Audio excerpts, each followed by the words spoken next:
ನಮಸ್ಕಾರ. ನಾನಿವತ್ತು ಮಾಡ್ತಾಯಿದ್ದೀನಿ ನಮ್ಮನೆ ಶೈಲಿಯ ಚಿಕನ್ ದೊನ್ನೆ ಬಿರಿಯಾನಿ. ಒಂದು ಜಾರಿಗೆ ಹಸಿಮೆಣಸಿನ್ಕಾಯಿ, ಶುಂಠಿ, ಬೆಳ್ಳುಳ್ಳಿ, ಕೊತ್ತಂಬರಿ, ಪುದೀನ, ಈರುಳ್ಳಿ, ಸೋಂಪು, ಚಕ್ಕೆ, ಲವಂಗ ಇದೆಲ್ಲ ಹಾಕಿ ಫೈನ್ ಪೇಸ್ಟ್ ಮಾಡ್ಕೊಳ್ಬೇಕು. ಒಬ್ಬೊಬ್ಬರು ಮನೇಲಿ ಒಂದೊಂದು ರೀತಿಯಲ್ಲಿ ಮಾಡ್ತಾರೆ. ಇದು ನಮ್ಮನೆ ಶೈಲಿಯ ದೊನ್ನೆ ಬಿರಿಯಾನಿ. ತುಂಬ ಇನ್ಸ್ಟೆಂಟಾಗಿ ಕ್ವಿಕ್ಕಾಗಿ ಒನ್ ಪಾಟ್ ರೆಸಿಪಿ ಥರ ರೆಡಿ ಆಗುತ್ತೆ. ಫೈನ್ ಪೇಸ್ಟ್ ಮಾಡ್ಕೊಂಡು ಕುಕ್ಕರಲ್ಲಿ ಎಣ್ಣೆ, ತುಪ್ಪ ಎಲ್ಲ ಸ್ಪೈಸಸ್ ಹಾಕಿ ನಂತರ ಈರುಳ್ಳಿ, ಹಸಿಮೆಣಸಿನ್ಕಾಯಿ, ಟೊಮೊಟೊ ಹಾಕಿ ಚೆನ್ನಾಗಿ ಬಾಡಿಸ್ಬೇಕು. ಸ್ವಲ್ಪ ಹೊತ್ತಾದಮೇಲೆ ಚಿಕನ್, ಉಪ್ಪು, ಅರಿಶಿನ ಪುಡಿ ಹಾಕಿ ಚೆನ್ನಾಗಿ ಫ್ರೈ ಮಾಡ್ಕೊಳ್ಬೇಕು.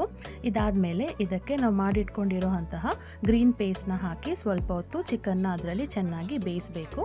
ನಾನಿಲ್ಲಿ 3 ಲೋಟ ಅಕ್ಕಿ ತೊಗೊಂಡಿದ್ದೀನಿ. ಸೊ 6 ಲೋಟ ನೀರು ಹಾಕ್ತಾಯಿದ್ದೀನಿ. ನಾನು ಒಟ್ಟಿಗೆ ಕುಕ್ಕರಲ್ಲಿ ಮಾಡ್ತಾಯಿದ್ದೀನಿ. 1 ವಿಷಲ್ ಹೊಡೆಸಿದ್ರೆ ಸಾಕು. ಬಿಸಿ ಬಿಸಿಯಾದ ರುಚಿಯಾದ ಚಿಕನ್ ದೊನ್ನೆ ಬಿರಿಯಾನಿ ಕ್ವಿಕ್ಕಾಗಿ ರೆಡಿ ಆಗುತ್ತೆ. ಇದೇ ಥರ ಹೆಚ್ಚಿನ ರೆಸಿಪಿಗಾಗಿ ನನ್ನ ಚಾನಲ್ನ ಸಬ್ಸ್ಕ್ರೈಬ್ ಮಾಡೋದು ಮರಿಬೇಡಿ. Thank you.